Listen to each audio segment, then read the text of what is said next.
मेरे प्यारे दोस्तों, स्वागत है आपका परम प्रतियोगिता अकेडमी में।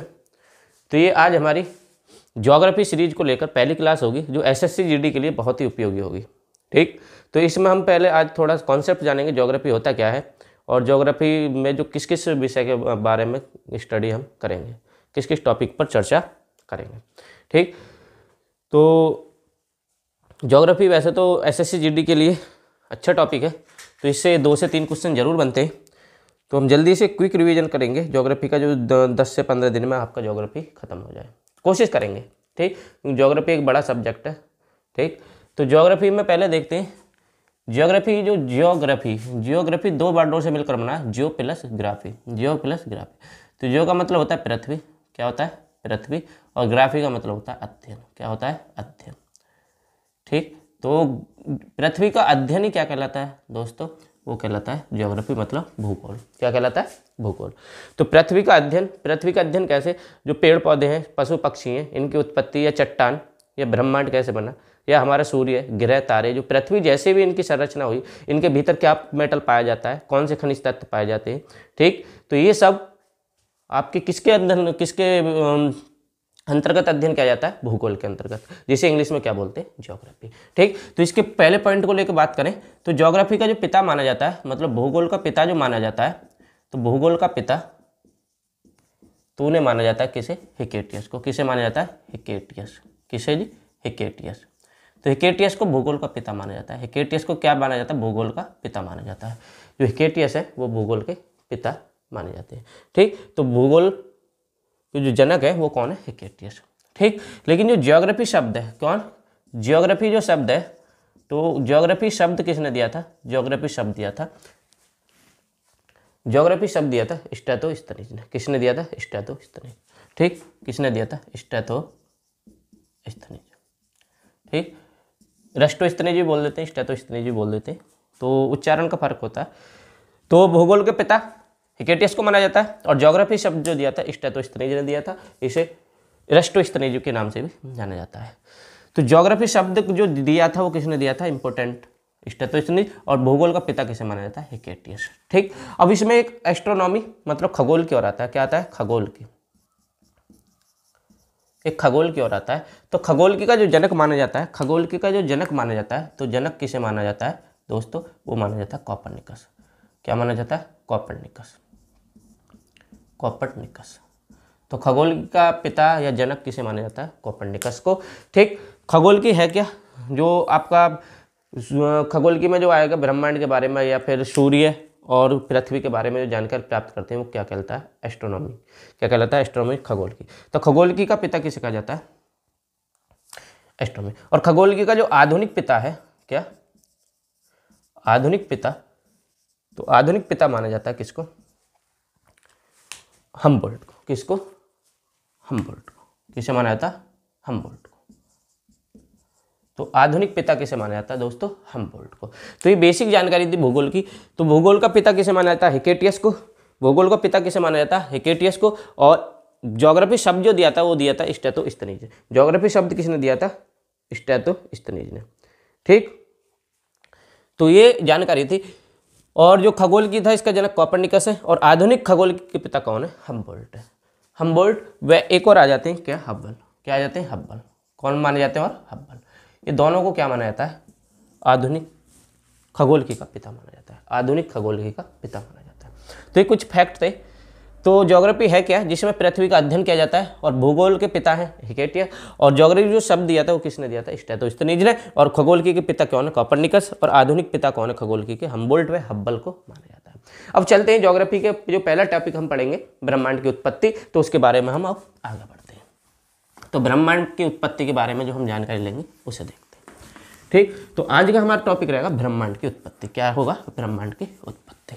तो ये जो आपका ब्रह्मांड है जिसमें आप रहते हो, आपकी पृथ्वी है, सूर्य है, ये ग्रह है, जो सब है, ये सब किस में समाये हुए, ब्रह्मांड। मतलब ब्रह्मांड से बड़ा कोई नहीं है, तो ब्रह्मांड। ठीक, तो ब्रह्मांड की उत्पत्ति, आज हम ब्रह्मांड की उत्पत्ति के बारे में जानेंगे। ठीक, तो एक साइंटिस्ट हुए, एक वैज्ञानिक हुए थे, ए बे जॉर्ज लेमेंटर। ए बे जॉर्ज लेमेंटर। लेमेंटेयर या लेमेंटेयर। तो ये जो एबी जॉर्ज लेमेंटेयर थे, इन्होंने एक सिद्धांत दिया था बिग बैंग थ्योरी का, बिग बैंग थ्योरी, महाविस्फोटक सिद्धांत। इनका कहना था कि आज से लगभग 15 अरब वर्ष पहले, आज से लगभग कितना, 15 अरब वर्ष पहले, 15 अरब वर्ष पहले ब्रह्मांड की क्या हुई थी, उत्पत्ति हुई थी। मतलब जो ब्रह्मांड था वो एक पिंड में समाया हुआ था, एक छोटे से पिंड में समाया हुआ था। जो ब्रह्मांड था वो एक छोटे से पिंड में समाया हुआ था। अब इस पिंड का टेम्परेचर बढ़ा, क्या टेम्परेचर बढ़ा, और प्रेशर भी बढ़ा। क्या बढ़ा, प्रेशर भी बढ़ा। ठीक, इस पिंड का टेम्परेचर और प्रेशर बढ़ने के कारण इसमें क्या होता है, विस्फोट होता है। इसमें क्या होता है, एक विस्फोट होता है। क्या होता है, विस्फोट। इसमें क्या होता है, एक महाविस्फोट होता है। ठीक, इस महाविस्फोट के कारण जो विस्फोट हुआ, इसमें से एक काला पदार्थ निकलता है। क्या निकलता है, काला पदार्थ। इसमें से एक काला पदार्थ निकलता है, और काले पदार्थ में क्या होते हैं, इलेक्ट्रॉन, प्रोटॉन और न्यूट्रॉन पाए जाते हैं। काले पदार्थ में क्या पाए जाते हैं, इलेक्ट्रॉन, प्रोटॉन, न्यूट्रॉन। ठीक, तो आज से लगभग 15 अरब वर्ष पहले यह घटना हुई थी। एक द्रविक पिंड था, कौन सा, द्रव्य पिंड था, जिसका टेम्परेचर और प्रेशर दोनों बढ़ने के कारण उसमें विस्फोट हुआ, और विस्फोट से उसमें से काला पदार्थ निकला। ठीक, और काले पदार्थ में क्या पाए गए थे, इलेक्ट्रॉन, प्रोटॉन, न्यूट्रॉन। क्या पाए गए थे, इलेक्ट्रॉन, प्रोटॉन, न्यूट्रॉन। और इस काले पदार्थ में हाइड्रोजन की मात्रा अधिक थी। किसकी मात्रा अधिक थी, हाइड्रोजन की मात्रा अधिक थी। ठीक, अब इलेक्ट्रॉन, प्रोटॉन, न्यूट्रॉन हिंग बोसान विधि से, कौन सी, गॉड पार्टिकल हिंग बोसान विधि से जुड़ना शुरू हुए, तो इन्होंने क्या स्ट्रक्चर बनानी शुरू करी, तो इन्होंने परमाणु बनाए। क्या बनाए, परमाणु। तो इन्होंने परमाणु बनाने शुरू करे, ये एक दोनों एक दूसरे से जुड़ने शुरू हुए, तो क्या बने, परमाणु। और जब परमाणु परमाणु से जुड़े, तो परमाणु परमाणु से जुड़े तो क्या बने, अणु बने। क्या बने, अणु। ठीक, और जब अणु अणु से जुड़ते हैं, तो अणु अणु से जुड़ते हैं तो क्या बनते हैं, यौगिक। क्या बनते हैं, यौगिक, यौगिक बनते हैं। और यौगिकों से मिलकर आपकी क्या बनती हैं, चट्टानें बनती हैं। यौगिक प्लस यौगिक तो क्या बनती हैं, चट्टानें। क्या बनती हैं। और आपको पता है पृथ्वी पर चट्टानें हैं, पृथ्वी पर क्या है, चट्टानें, शैल है, अग्नि शैल, अवसादी चट्टानें, ये सब चट्टानों से मिलकर क्या बने हुए, पृथ्वी ग्रह जो भी है ये सब किससे मिलकर बने हुए, चट्टानें। तो चट्टानें, जब चट्टानें मिले तो चट्टानों से चट्टानें मिलेंगी तो क्या बनेंगे, ग्रह आदि बनेंगे। और ग्रह और जब ग्रह और जब तारे एक साथ होंगे तो क्या बनेंगे, आकाशगंगा बनेंगे। क्या बनेंगे, आकाशगंगा। क्या बनेंगे, आकाशगंगा। और आकाशगंगा आ जाएंगी, क्या मिल जाएंगे, आकाशगंगा। तो आकाशगंगा मिलने से बनेगा ब्रह्मांड। क्या बनेगा, ब्रह्मांड बनेगा। आकाशगंगा के मिलने से क्या बनेगा, आपका ब्रह्मांड बनेगा। ठीक, तो इसमें पूरे भूगोल या फिर बोल लो पूरे संसार में सबसे बड़ा क्या है, ब्रह्मांड। क्या है, ब्रह्मांड। ब्रह्मांड एक है, ब्रह्मांड क्या है, एक है। ये नहीं हो सकता कि भारत का ब्रह्मांड अलग है या अमेरिका का अलग है। तो ब्रह्मांड क्या है, एक है। ब्रह्मांड में अनेक क्या है, आकाशगंगाएं हैं। अरबों में, हजारों अरबों में क्या है, हजारों में अरबों में क्या है, आकाशगंगा। हजारों में आकाशगंगा। किस में, ब्रह्मांड में हजारों आकाशगंगा है। और एक आकाशगंगा में अरबों तारे हैं। क्या है, अरबों तारे हैं। ठीक, तो ऐसे इन आकाशगंगाओं में से एक हमारी आकाशगंगा है जिसमें एक हमारा तारा है। तो हजारों आकाशगंगाओं में एक हमारी आकाशगंगा है। ठीक, और उस आकाशगंगा में भी अरबों तारों में एक हमारा तारा है। क्या, जो हमारा सौरमंडल है, सौरमंडल जो हमारा तारा है जिसमें हमारा पृथ्वी आती है, तो वो क्या है, सूर्य। ठीक, तो सूर्य एक इस ब्रह्मांड के सापेक्ष एक बहुत छोटी सी कड़ी है। क्या है, एक बहुत छोटी सी कड़ी है। ठीक, तो ये समूचा जो ब्रह्मांड बना हुआ है, तो वो कैसे बना, आज से लगभग 15 अरब वर्ष पहले ब्रह्मांड की उत्पत्ति हुई थी। इसकी एग्जैक्ट डेट जो पूछी जाती है वो पूछ ली जाती है 13.8 अरब वर्ष पहले। एसएससी जीडी 2021 में ही पूछा गया कि ब्रह्मांड की उत्पत्ति कब हुई थी।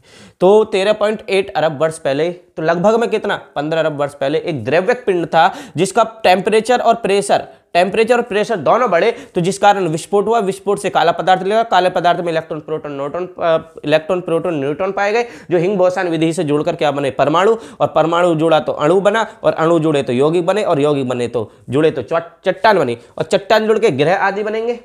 क्योंकि ग्रह पर जो हमारी पृथ्वी उसमें सब चट्टाने हैं, और ग्रह और तारे मिल जाएंगे तो क्या बनेंगे, आकाशगंगाएं बनेंगी। क्या बनेंगे, आकाशगंगाएं मिलेंगी, और आकाशगंगाएं मिल जाएंगी तो क्या बनेगा, ब्रह्मांड बनेगा। तो ये एक कड़ी थी ब्रह्मांड।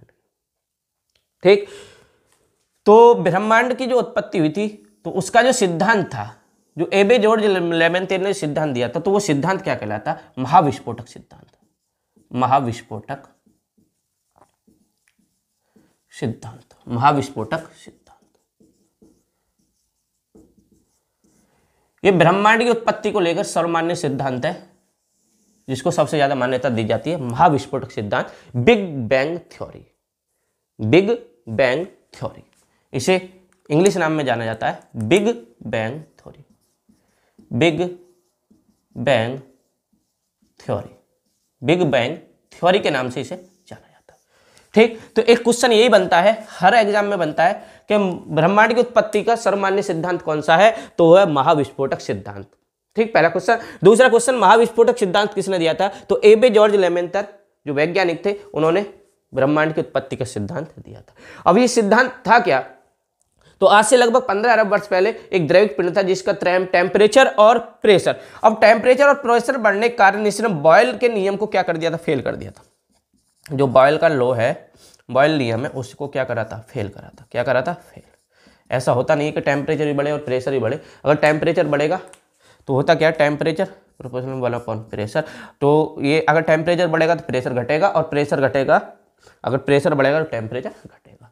लेकिन इस डायरेक्ट पिंड ने क्या कर दिया था, इस सब सिद्धांत को क्या कर दिया था, फेल कर दिया था। इस बॉयल के नियम को क्या करा था, फेल किया था। क्लियर है। तो ये ब्रह्मांड की उत्पत्ति का एक छोटा सिद्धांत था।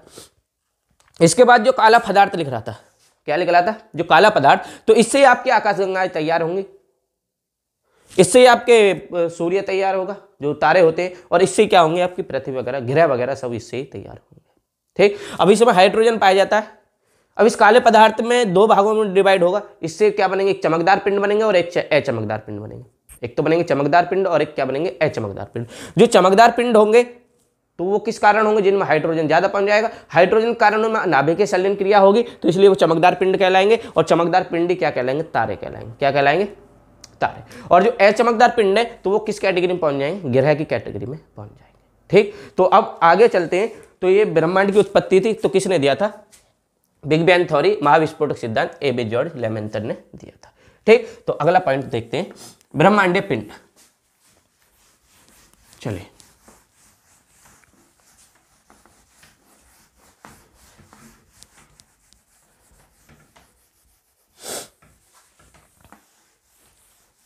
तो देखते हैं अगले जो पॉइंट है,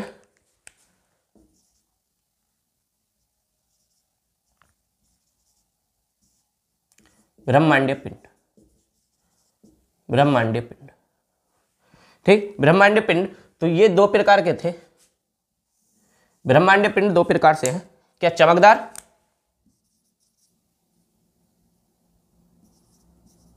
चमकदार पिंड और अचमकदार पिंड।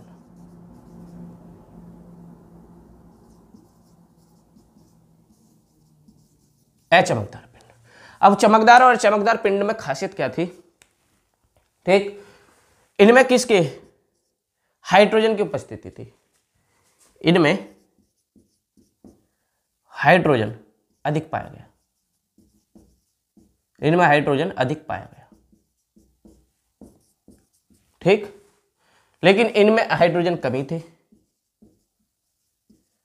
हाइड्रोजन क्या थी, कमी थी। इनमें हाइड्रोजन क्या थी, कमी थी। हाइड्रोजन के कारण इनमें क्या होता है, नाभिकीय संलयन होता है। हाइड्रोजन की उपस्थिति के कारण, हाइड्रोजन की उपस्थिति के कारण, हाइड्रोजन की उपस्थिति के कारण, हाइड्रोजन की उपस्थिति के कारण नाभिकीय संलयन क्रिया होती है। नाभिकीय संलयन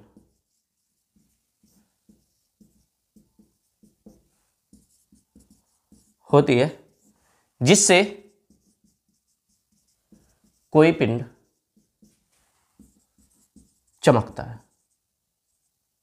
जिस कारण कोई पिंड चमकता है। अब नाभिकीय संलयन क्या है, नाभिकीय संलयन क्रिया क्या है? जब ये घनत्व के नियम पर आधारित होती है। किस पर होती है? घनत्व के नियम पर। मतलब 1000 हाइड्रोजन के तत्व से अधिक तत्व जब 1 सेंटीमीटर क्यूब के आयतन में इकट्ठे हो जाते हैं, जब हाइड्रोजन के 1000 से अधिक तत्व 1 सेंटीमीटर क्यूब के आयतन में 1 सेंटीमीटर क्यूब के आयतन में एकत्रित हो जाते हैं, तो वह पिंड स्वतः ही क्या होता है? प्रकाश देने लगता है, स्वतः ही क्या होता है? चमकने लगता है। तो ये नाभिकीय संलयन क्रिया होती है। मतलब कोई ऐसा पिंड लो, उसमें 1000 से अधिक तत्व 1 सेंटीमीटर क्यूब में आ जाने चाहिए, तो वो पिंड ऑटोमेटिक क्या होगा? चमकने लगेगा। तो नाभिकीय संलयन किस पर? घनत्व पर डिपेंड करता है। घनत्व होता क्या है? द्रव्यमान बटे आयतन। क्या होता है? द्रव्यमान बटे आयतन। तो घनत्व का नियम जो होता है, जो घनत्व का फॉर्मूला होता है, द्रव्यमान बटे आयतन। मतलब द्रव्यमान किसका? हाइड्रोजन के तत्वों का। और आयतन किसका? जो आपको जो जहां पर एकत्रित कर रहे हो, अगर 1 सेंटीमीटर क्यूब के आयतन में 1000 हाइड्रोजन के तत्वों से अधिक तत्व एकत्रित हो जाए, तो वो पिंड स्वतः ही क्या होगा? चमकने लगेगा। तो जो चमकदार पिंड थे उनमें हाइड्रोजन की मात्रा अधिक थी, तो इस कारण वो क्या हुए? चमकदार बने। क्या बने? चमकदार, नाभिकीय संलयन क्रिया के कारण। और ये क्या कहलाए? एग्जाम्पल में आ जाएंगे तारे। क्या आ जाएंगे? तारे। तो तारे जो आपका इंपॉर्टेंट एग्जाम्पल है सूर्य। क्या? सूर्य। बहुत से लोग समझते हैं कि सूर्य तारा नहीं है, नॉर्मली ऐसा नहीं सुनते ना, उसका नाम है एक, तो लेकिन सूर्य है क्या? ये तारा। सूर्य क्या है? एक तारा। बहुत बच्चे ये कन्फ्यूजन में आते हैं कि पृथ्वी के, अगर पूछ लिया जाए कि पृथ्वी का सबसे नजदीक तारा कौन सा है, पृथ्वी के सबसे नजदीक तारा कौन सा है, तो वो कन्फ्यूज में आ जाते हैं। तो पृथ्वी के सबसे नजदीक तारा कौन सा है? सूर्य है। कौन सा है? सूर्य। सूर्य नाम है, लेकिन है क्या ये वास्तव में? तारा। क्लियर है? अब इनमें हाइड्रोजन की कमी थी, तो इनमें कौन सी क्रिया नहीं हुई? नाभिकीय संलयन क्रिया नहीं हुई। तो इनमें नाभिकीय संलयन नहीं हुआ, इनमें नाभिकीय संलयन नहीं हुआ। तो इसलिए क्या होते? अचमकदार, अचमकदार पिंड बने। क्योंकि हाइड्रोजन कम था, तो इनमें नाभिकीय संलयन, ये नहीं कि था ही नहीं, तो कम था इनमें, तो इनमें नाभिकीय संलयन नहीं हुआ। और एग्जाम्पल में बोल दो तो ये क्या थे? ग्रह। क्या थे? ग्रह। ग्रह। जो एग्जाम्पल है पृथ्वी। क्या है? पृथ्वी। पृथ्वी एक क्या है? ग्रह। और जैसे पिंड है, बाकी ब्रह्मांडीय पिंड है जो चमकते नहीं है, तो ग्रह इंपॉर्टेंट है, तो पृथ्वी आदि इसमें आए। क्लियर है? क्योंकि ये चमकते नहीं है। अब नाभिकीय संलयन इंपॉर्टेंट टॉपिक है। नाभिकीय संलयन, नाभिकीय संलयन इंपॉर्टेंट पॉइंट है, क्योंकि इस पर हाइड्रोजन बम पूछा जाता है। क्या पूछा जाता है? Hydrogen bomb. हाइड्रोजन बम का हाइड्रोजन बम किस सिद्धांत पर कार्य करता है? तो हाइड्रोजन बम किस सिद्धांत पर कार्य करता है? नाभिकीय संलयन। क्योंकि जहां हाइड्रोजन होगा वहां नाभिकीय संलयन होगा, मतलब श्रृंखला बनती चली जाएगी। हाइड्रोजन हाइड्रोजन से मिलेगा, हीलियम में कन्वर्ट होगा, श्रृंखला बनती चली जाएगी। क्लियर है? तो हाइड्रोजन हाइड्रोजन से क्रिया करता है, और क्रिया करने के बाद हीलियम में बदलता है, और हीलियम क्या होता है? एक प्रकार से बुझी हुई राख। क्लियर है? हाइड्रोजन जो हाइड्रोजन से क्रिया करेगा तो ऊर्जा देगा, तो इसलिए वो क्या करते हैं? जलते हैं, इसलिए वो चमकते हैं। और हाइड्रोजन जो होता है, हाइड्रोजन बम जो होता है, वो परमाणु बम से 1000 गुना शक्तिशाली होता है। किससे? परमाणु बम से। परमाणु बम होता है विखंडन, नाभिकीय विखंडन की क्रिया पर आधारित होता है, लेकिन नाभिकीय संलयन पर क्या होता है? Hydrogen bomb. अब ये याद कैसे रहेगा कि हाइड्रोजन बम नाभिकीय संलयन पर होता है? तो सूर्य को याद रखना, सूर्य की जो ऊर्जा होती है, उत्पन्न होती है, वो किसके कारण होती है? नाभिकीय संलयन के कारण। सूर्य जो ऊर्जा प्रकाश देता है, जो ऊर्जा उत्पन्न करता है, वो किस कारण करता है? नाभिकीय संलयन। और नाभिकीय संलयन के कारण आपको पता होगी कि सूर्य में सबसे ज्यादा है क्या? हाइड्रोजन। तो इसलिए हाइड्रोजन बम भी किसका सिद्धांत पर फटेगा? नाभिकीय संलयन के सिद्धांत पर फटेगा। क्लियर है? तो ब्रह्मांडीय पिंड दो प्रकार के थे, चमकदार पिंड और अचमकदार पिंड।